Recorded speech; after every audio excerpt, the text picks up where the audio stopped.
Salut à tous et bienvenue dans cette rétrospective. Aujourd'hui nous allons parler du Sony Xperia X10, un téléphone haut de gamme pour Sony qui est sorti au début de 2010. Alors ce téléphone est assez ancien comme vous pouvez le remarquer, mais c'est le principe des rétrospectives.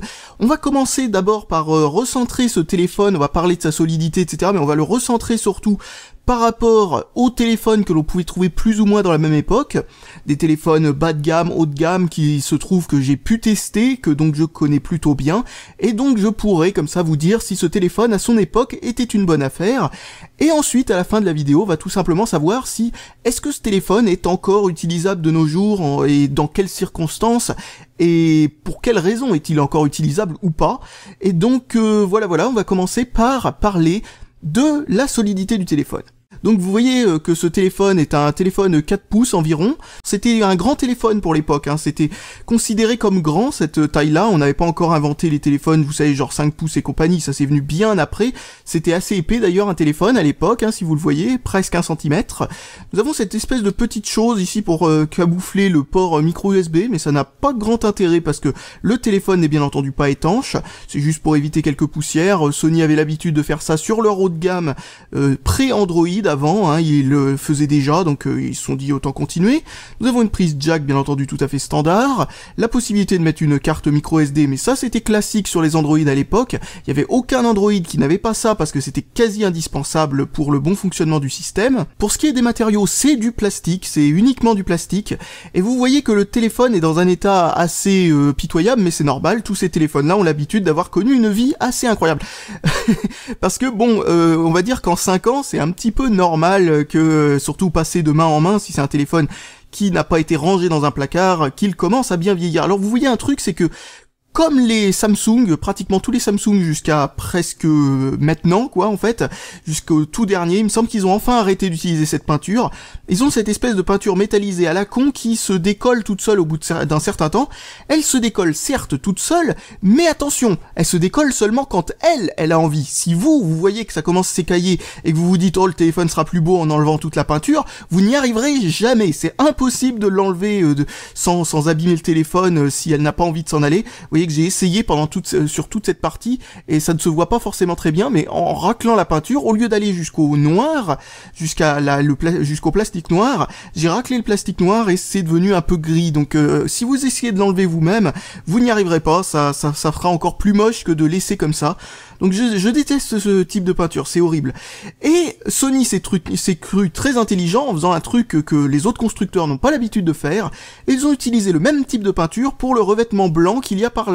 Alors, ce qui fait que ça ne se voit pas vraiment beaucoup, hein, à la caméra, je suis désolé pour ça, c'est le genre de truc qui se voit surtout à l'œil nu, mais là vous pouvez voir ici, la peinture blanche se barre du plastique blanc. C'est un petit peu stupide parce que le plastique étant déjà blanc, hein, vous voyez que l'écran est bien cassé, hein, ça se voit pas énormément en fait pour un écran pété, vous voyez sûrement ici, mais le truc qui est assez amusant, c'est que cet écran-là, malgré qu'il soit cassé, on voit très bien à travers.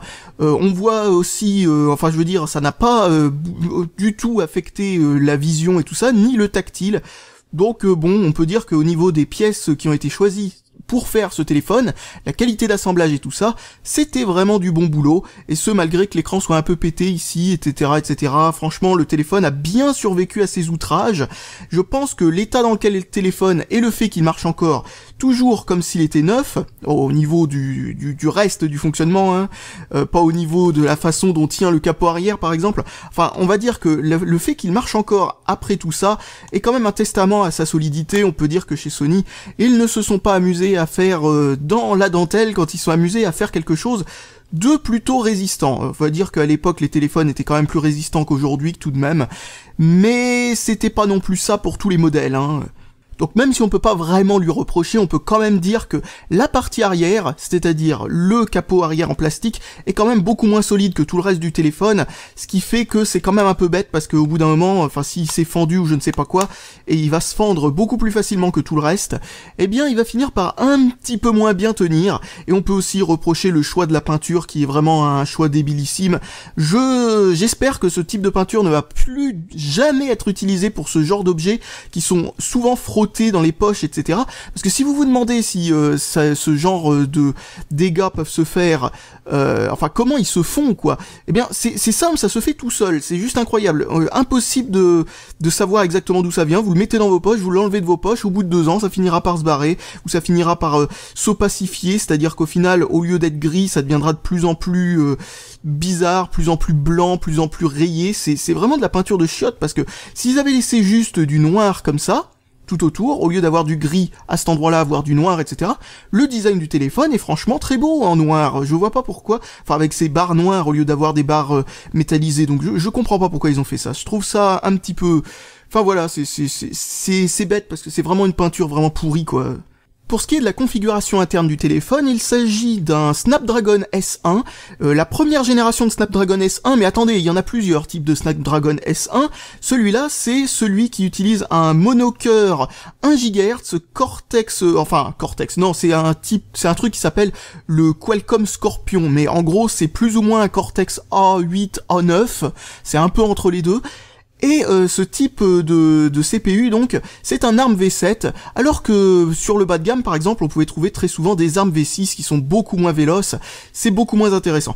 Pour ce qui est de la RAM, nous avons 384 mégaoctets de RAM, et seulement 280 MO de RAM utilisables par les programmes, tout le reste a été donné au GPU, ce qui fait beaucoup pour le GPU, franchement. Ensuite, pour ce qui est du GPU, j'ai oublié de vous le dire, c'est un Adreno 205 qui à l'époque était plutôt un bon GPU. Donc on va pouvoir voir ce que ça donne avec Temple Run 2, parce que je suis bien curieux de savoir si ça arrivera à faire tourner un jeu qui date de 2 ans, presque 3 ans après la sortie de ce téléphone. Donc on va voir si ça arrive à le faire fonctionner. Ça serait étonnant que ça marche bien, mais on verra. Ça se trouve ça marchera correctement parce que c'était un processeur de haut de gamme pour l'époque. Pour ce qui est de la ROM, c'est-à-dire la place interne qui contient Android et qui permet aussi d'installer les programmes, nous avons que 1 gigaoctet de place interne, ce qui était déjà très peu à l'époque. La RAM et la ROM dans cette machine est assez faible quoi. 1 gigaoctet, c'est pas beaucoup pour l'époque, on commençait à avoir beaucoup de téléphones avec 2 ou 4. Et pour ce qui est de la RAM, on commençait à en voir certains avec 512, voire 768 qui commençaient à arriver. Donc on est sur un téléphone qui se prétend haut de gamme d'après Sony, mais au niveau du processeur, certes c'est le cas, mais au niveau du reste, ça n'est pas beaucoup le cas.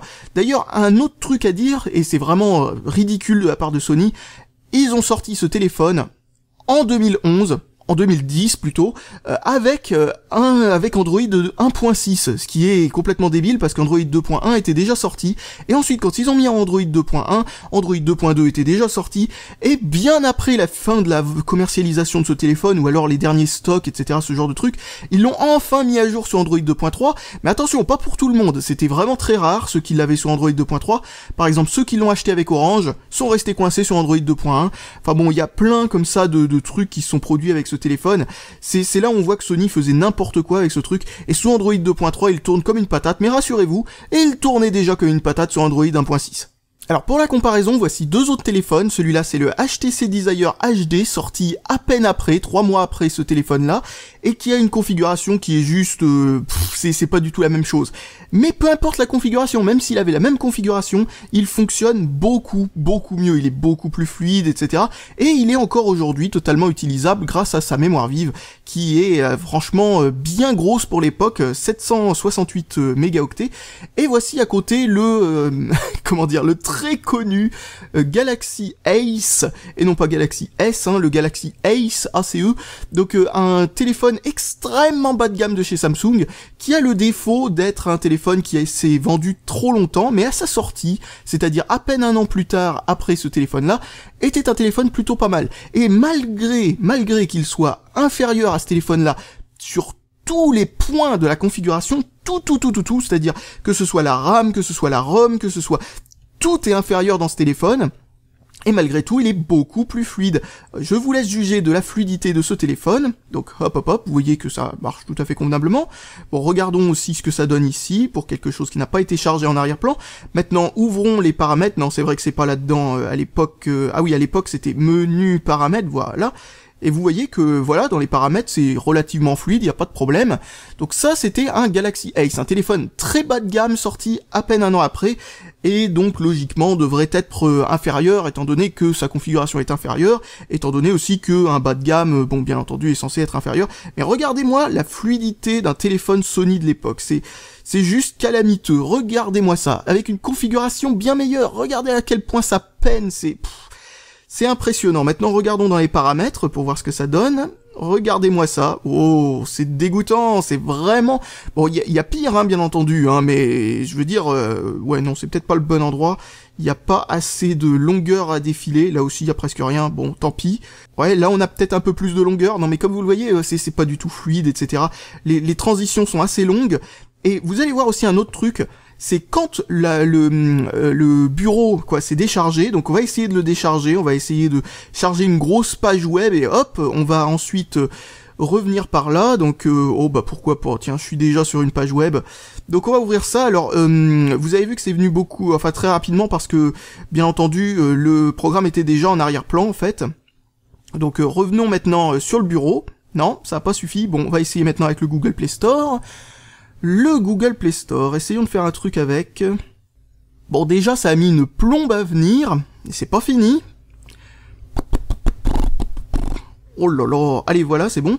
On va faire Home parce que je suppose que ça a dû décharger, voilà. Et regardez-moi à quel point le launcher est lent, mais regardez-moi, habituellement ça revient presque en un instant, même quand le launcher a été déchargé, logiquement ça devrait pas prendre autant de temps que ça. En gros, ce téléphone est rempli de petits problèmes de genre. Regardez aussi ce que ça donne quand on le met en veille, regardez j'appuie sur le bouton, top. Ah, ça l'a pas fait cette fois-ci. Je vais réessayer un peu plus tard, ah bon, voilà. Vous voyez que même le lock screen n'est pas particulièrement fluide, donc on va réessayer. Non, cette fois-ci ça veut le faire. Habituellement, il y a 2 secondes de délai quand on appuie sur le bouton, et le moment où ça le prend enfin en compte, on va... non, bon, ça c'est encore ouvert. Je sais pas trop ce qui s'est passé pour que maintenant ça marche. Oula, nous avons un joli bug. J'ai ouvert le Google Play Store, ah non, c'était pas un bug, c'était juste un temps de chargement bien long. Waouh. Bon, bah visiblement il a pas envie de le faire. En tout cas, c'est habituellement pas instantané le moment où ça se met en veille. Ça met vraiment trop de temps pour ce que ça fait. Ensuite, pour ce téléphone-là, donc on va voir ce que ça donne en déchargeant le launcher. Je sais pas si on va y arriver, mais on va essayer. Bon, vu que j'en ai un peu marre d'attendre, je vais le faire tout de suite, même si le téléphone est encore en train de faire des trucs en arrière-plan, vu que ça fait pas trop longtemps qu'il a été allumé. Donc hop, on ouvre ça, je purge la RAM, et logiquement ça devrait relancer le launcher. Donc vous voyez, voilà le temps qu'a mis le launcher à se relancer. C'était genre pop, dès le moment où a disparu le programme précédent, et vous voyez que c'est apparu en un instant. Contrairement à ce téléphone où ça a mis juste des plombes et des plombes et des plombes, quoi. Vous pouvez voir que même à côté d'un Galaxy Ace, ce pauvre téléphone a tendance à avoir un peu de mal. Alors que, encore une fois, je le répète, les deux téléphones fonctionnent sur la même version d'Android. Celui-là a une configuration, il a autant de RAM, il a moins de ROM, et il a un processeur qui est beaucoup moins performant, un GPU qui est beaucoup moins performant, et un processeur qui est juste pas du tout dans la même catégorie. Là nous avons un ARM V7, là nous avons un vieil ARM V6, un ARM V7 à 1 GHz qui plus est, et là un ARM V6 à 600 MHz. Et maintenant pour le HTC Desire HD, comme vous pouvez le constater, la fluidité c'est pas pareil, il y a même des animations, enfin vous voyez ce que je veux dire quoi, et regardez tout ce que j'ai pu installer sans remplir la mémoire, enfin bon bref, ce téléphone est il a incroyablement peu vieilli, alors qu'il est sorti que 3 mois après celui-là, et ils sont tous les deux un haut de gamme vendus plus ou moins au même type de prix. Donc très franchement, c'est difficile de voir le truc. Et ensuite, un autre truc que l'on peut dire à propos de ce... Alors si vous vous demandez pourquoi ça... En fait, ça part de page en page. C'est une très bonne idée de la part de HTC. Hein. C'est pour ça que ça donne une impression bizarre, mais c'est parce que ça suit pas exactement mon doigt. C'est juste, vous voyez, une impulsion. Oups, je me suis loupé, mais c'est pas grave. Donc bon, on va voir ce que ça donne en ouvrant le Google Play Store pour vous montrer le temps que ça met, même si c'est la première fois que ça le démarre depuis très longtemps, et peut-être même après une mise à jour là qui vient de faire à l'instant du Google Play Store, donc ça risque d'être un peu plus long. Bon bref, ça met quand même pas si longtemps que ça à venir. Et d'ailleurs pour les personnes qui pensent que Android n'était pas fluide autrefois et qu'il est toujours pas fluide aujourd'hui d'ailleurs, franchement ce téléphone qui fait fonctionner des programmes comme vous le voyez de maintenant quoi, et qui est sorti en mi-2010 on va dire à peu près, au dernier tiers de 2010, juste en octobre, je crois, si je me rappelle bien, eh bien, il fonctionne relativement bien, quoi, pour un téléphone de cette époque. Et je veux dire, à l'époque, quand les programmes étaient d'époque, il était juste parfaitement fluide. C'était l'un des meilleurs téléphones en termes de fluidité. Donc, hop, on fait home, pas du tout de problème de fluidité ou de je ne sais pas quoi, de rechargement du launcher. Le launcher doit mettre sur ce téléphone un peu plus longtemps à se recharger que sur le Galaxy Ace parce qu'il est plus complexe, mais il se décharge beaucoup moins souvent parce qu'il y a 3 fois plus de RAM littéralement que sur ce téléphone. Donc bref, ça. Mais s'il avait autant de RAM que ce téléphone-là, eh bien il tournerait quand même beaucoup mieux, parce que le problème de fluidité n'est pas un problème de quantité de RAM. Bon, vous allez me dire que celui-là n'est pas non plus fluide de 60 FPS et tout ça, mais pour l'époque, je veux dire, on connaissait rien de plus fluide, quoi. C'était vraiment, si on compare en tout cas à ce que fait ce téléphone-là, où là, c'est pas juste invisible, c'est juste ultra visible. Bon, il a pas envie de se déverrouiller. Ok, d'accord. Bon, vous l'avez vu qu'il met 3 plombes à se déverrouiller des fois. Donc on va réessayer. Non, pour se verrouiller par contre, il veut bien aujourd'hui. Je sais pas pourquoi. Mais regardez la fluidité de ces trucs-là. Et pourtant, c'est pas un truc 3D, c'est juste un scrolling, quoi. On a une bonne grosse pause au milieu. C'est vraiment dégoûtant de la façon que ça scrolle, quoi. Alors pour ce qui est de la qualité de l'écran, pour l'époque, c'était un écran de qualité tout à fait honorable, hein. La luminosité maximum, voilà ce que ça donne. Je le laisse un petit peu, je le mets à l'intermédiaire, parce que j'ai peur que ça éblouisse un peu la caméra. La luminosité est plutôt convenable, on n'y voit pas grand chose en plein soleil, ça c'est sûr, mais comme tous les téléphones de l'époque, mais ça reste utilisable. Qu'est-ce que je voulais vous montrer déjà? Ah oui, Temple Run 2, donc on va voir ce que ça donne. Ce que je sais, c'est que ça fonctionne avec ce téléphone qui a presque le même processeur. Il a juste plus de RAM et tout ça, mais ça devrait pas influer énormément sur ce genre de truc. Enfin, tant qu'on sature pas la RAM, ça devrait pas influer. Il met un certain temps à venir. Intéressant, ce jeu me dit que j'ai besoin d'installer Google Play Game. Intéressant, je réessaye de le rouvrir une deuxième fois, mais je suppose que je vais être obligé de le faire. Intéressant, c'est nouveau sur Temple Run 2, parce que ça demandait pas ça avant. Tiens, justement, ça me fait parler d'un truc, c'est la quantité de mémoire pour installer les programmes. Alors, elle est vraiment très faible, hein. Elle n'est pas non plus au point d'être catastrophique comme avec le Galaxy Ace où il y a quoi, genre 200 MO pour installer des programmes, ce qui est ridicule. Sur celui-là, bon, il y a plus d'1 gigaoctet, donc là, il y a aucun problème, on peut installer tout ce qu'on veut. Là, comme vous le voyez, nous avons, je crois que c'est 480 MO. En tout, et donc voilà, ça fait pas énorme, on arrive à se débrouiller en déplaçant quelques trucs vers la carte SD, ce genre de choses, mais c'est clairement pas parfait quoi. Alors il y a quelques bugs aussi avec cette ROM, mais alors il y en a pas mal, hein. Je veux dire, par exemple là il y a l'icône de synchronisation qui est affichée en permanence, même quand ça synchronise pas, donc je comprends pas très bien le but du truc.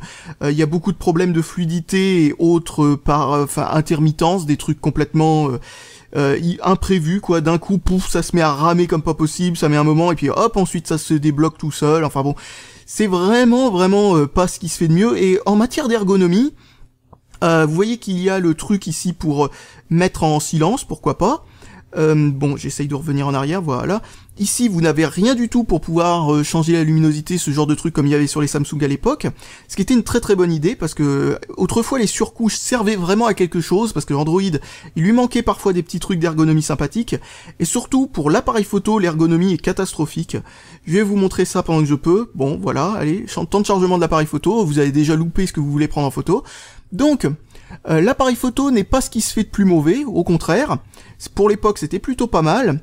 D'ailleurs, on va prendre cette petite chose-là et on va prendre une photo semi-macro parce qu'il est pas capable de se rapprocher aussi près que ce que pouvaient faire certains téléphones, ce que peuvent faire certains téléphones maintenant. Alors, hop, on va essayer de le prendre en photo. Alors, pour prendre en photo, vous avez un bouton physique ici. Vous appuyez un petit peu, comme n'importe quel appareil photo, ça fait le focus. Vous appuyez longuement, enfin plus fort plutôt, et ça prend la photo. Le problème, c'est que le bouton est très très fort, quoi. Il faut appuyer très fort dessus. Et donc, ça rend les photos floues parce qu'on bouge. Je vais vous montrer ce que ça donne. Regardez, hop, j'appuie fort dessus. Et vous voyez, ça fait faire une secousse quand on relâche parce que c'est extrêmement... On va essayer de voir ce que ça donne si on maintient appuyé. Donc, hop, je fais le focus. Non, le focus, c'est mal fait. Je fais le focus. Oh, purée, je fais le focus. Merci, le focus. Bon, je vais m'éloigner encore un peu. Bon, bref, on va dire que c'est bon. Maintenant, j'appuie et je vais maintenir appuyé. Ah non, ça prend la photo dès qu'on lâche, hein. Donc on est obligé de... Bah, ça a pas pris de photo du tout, là. Bon, je recommence. J'appuie dessus. Non, ça prend la photo quand on appuie. Donc en maintenant appuyé, à la limite, on peut réussir à prendre de meilleures photos. En tout cas, c'est dommage qu'on n'ait pas l'option de pouvoir avoir un truc tactile dessus. Pour activer le flash, parce que oui, il y a un flash qui était assez rare pour l'époque, eh bien, le flash s'active en faisant, tenez-vous bien, menu, réglage avancé, éclairage, et non pas flash, activé, et ensuite on revient en arrière, et hop, c'est bon, on a le flash. Donc c'est vraiment ridicule, et le flash est assez mauvais, donc heureusement qu'il est mauvais, parce que sinon ça aurait été la technique la plus chiante possible pour pouvoir l'activer. Il n'y a pas de bouton affiché à l'écran ou je ne sais quoi pour activer le flash, hein. C'est vraiment la méthode pour activer le flash, hein. Il n'y a pas plus facile, c'est n'importe quoi. Donc ensuite, je rappuie là, je refais réglage avancé, je refais éclairage, je refais désactiver, et je reviens en arrière. Pas du tout laborieux, hein. Pas du tout laborieux, franchement, je comprendrai jamais Sony. En tout cas, le Sony de cette époque-là, parce que de nos jours, il n'y a aucun problème avec Sony en matière de smartphone. Bon, aussi, il y a quelques petits smartphones à problème parfois, mais comme n'importe quel constructeur, quoi, je veux dire.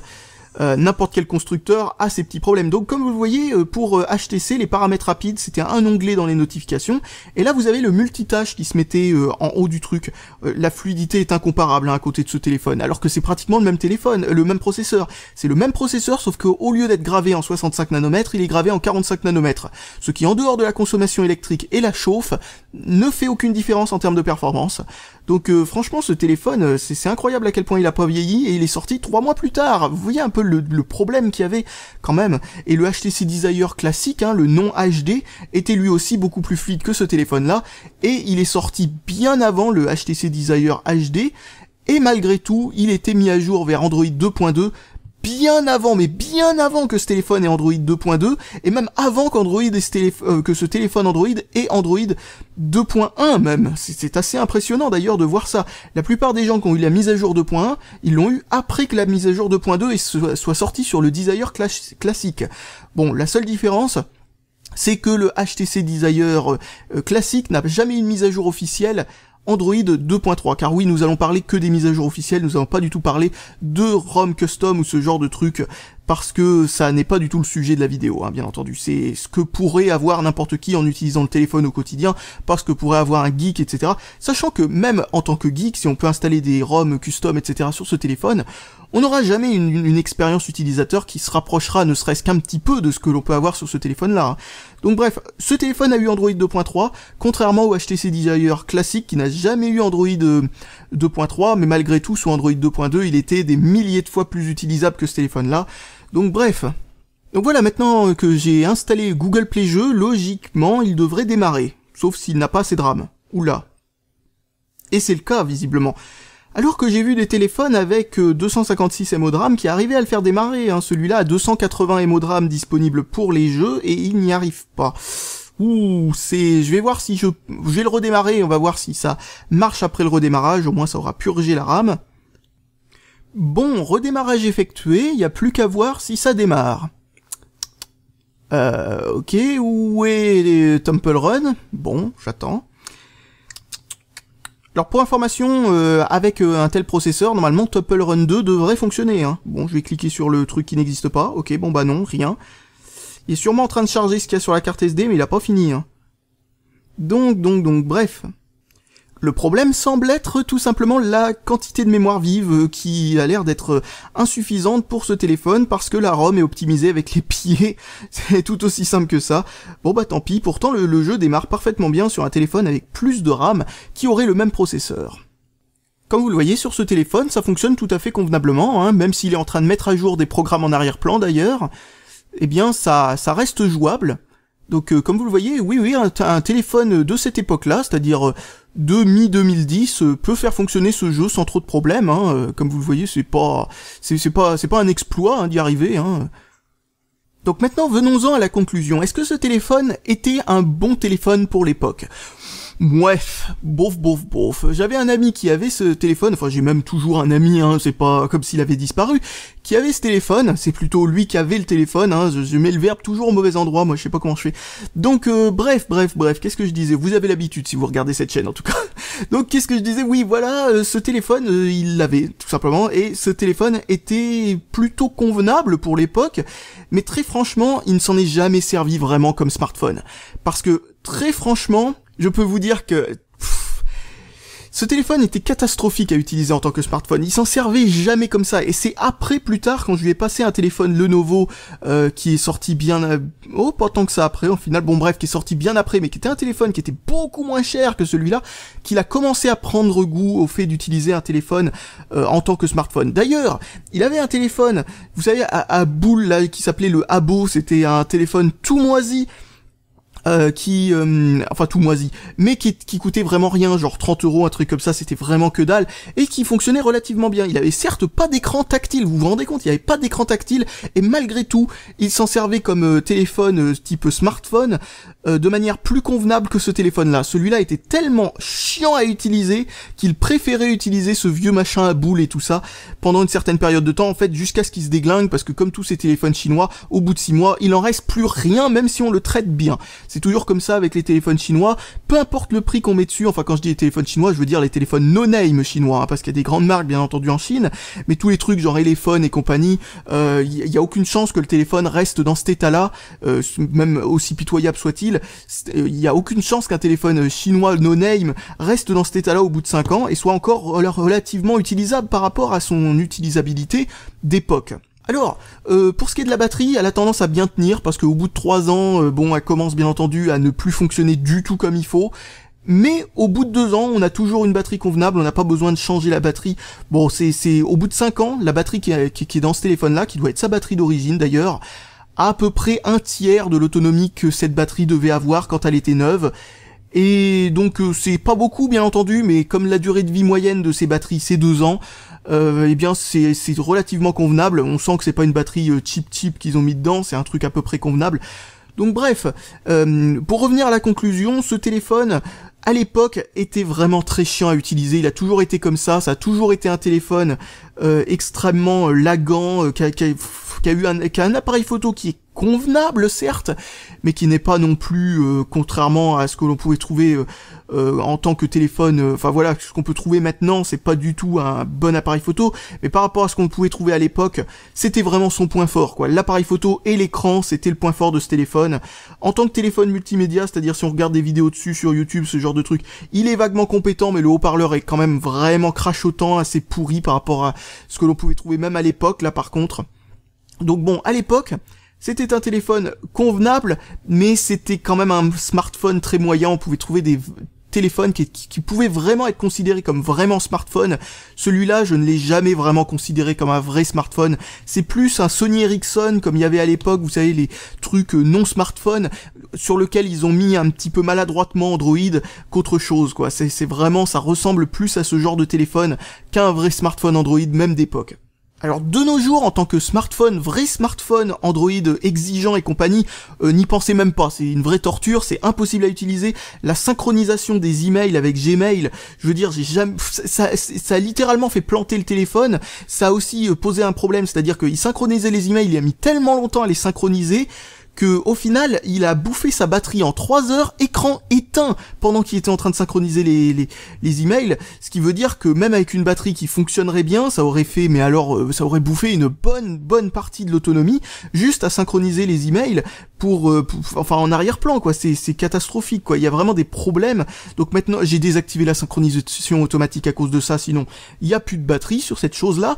Donc très franchement, en tant que smartphone exigeant, c'est pas grand-chose. En tant que smartphone pas très exigeant pour quelqu'un voulant aller sur internet ou ce genre de truc, voulant s'en servir juste, vous voyez, juste pour des fonctions basiques d'un smartphone, quelqu'un en gros qui pourrait être attiré par des smartphones sous Windows Phone par exemple, ou sous Firefox OS, ce genre de truc, eh bien, ça reste un smartphone très limité, parce que le navigateur web par défaut est très lent, et c'est pour cette raison que j'ai installé UC Browser, parce que il arrive à être un petit peu plus rapide, et surtout, il arrive à lire les vidéos en HTML5, ce qui est excellent pour un téléphone de cet âge-là, de pouvoir faire ça. Je m'attendais pas à y arriver. Et ben ça fonctionne. Opera Mini permet d'avoir un semblant de web qui fonctionne à peu près convenablement et sans bouffer la batterie trop vite. Mais voilà, on arrive à l'utiliser en tant que navigateur web, ce genre de truc convenablement. Malgré tout, ça reste assez pénible à utiliser, mais ça peut être utilisable pour quelqu'un qui a vraiment pas trop envie, qui voudrait s'arracher les cheveux comme il faut dessus. En tant que téléphone classique, bon, ça reste tout le temps, toujours utilisable tout à fait convenablement, j'ai envie de dire. Même si encore une fois, ça reste lagant, lent et tout ça. Alors c'est pas un niveau de lag où vous dites, bon voilà, c'est juste ça lag, c'est juste esthétique. Non, dans ce cas précis de ce téléphone, ça devient impactant. Comme je le disais, des fois on a l'impression que le téléphone ne réagit pas alors que pourtant il réagit, mais enfin il met juste 3 plombes à réagir. Quelle que soit l'utilisation que vous voulez donner à ce téléphone reste un téléphone assez pénible à utiliser. Bon bah voilà, je n'ai plus rien de spécial à dire à propos de ce téléphone, j'espère ne pas avoir outré trop de Sony fanboy et tout ça, mais croyez-moi, Sony est parfaitement conscient de ce qu'il faisait à l'époque. De nos jours, Sony avoue d'eux-mêmes que entre le début d'Android et 2012, ils faisaient vraiment n'importe quoi avec leur smartphone. Je veux dire, heureusement ils se sont améliorés, mais à l'époque ils avaient un peu de mal, toujours en retard de je sais pas combien de versions d'Android, toujours avec des lags dans tous les sens, ils ne savaient tout simplement pas optimiser Android. C'était incroyable, contrairement aux autres marques comme par exemple HTC, qui représente un peu le mieux de ce qu'on pouvait avoir dans cette époque-là, ou Samsung, qui représente plus ou moins ce qui se faisait de plus populaire à cette époque-là, et d'ailleurs encore aujourd'hui. Ce téléphone-là avait beaucoup de mal. Bon bah voilà, je pense que je peux vous terminer la vidéo là-dessus, donc allez, salut!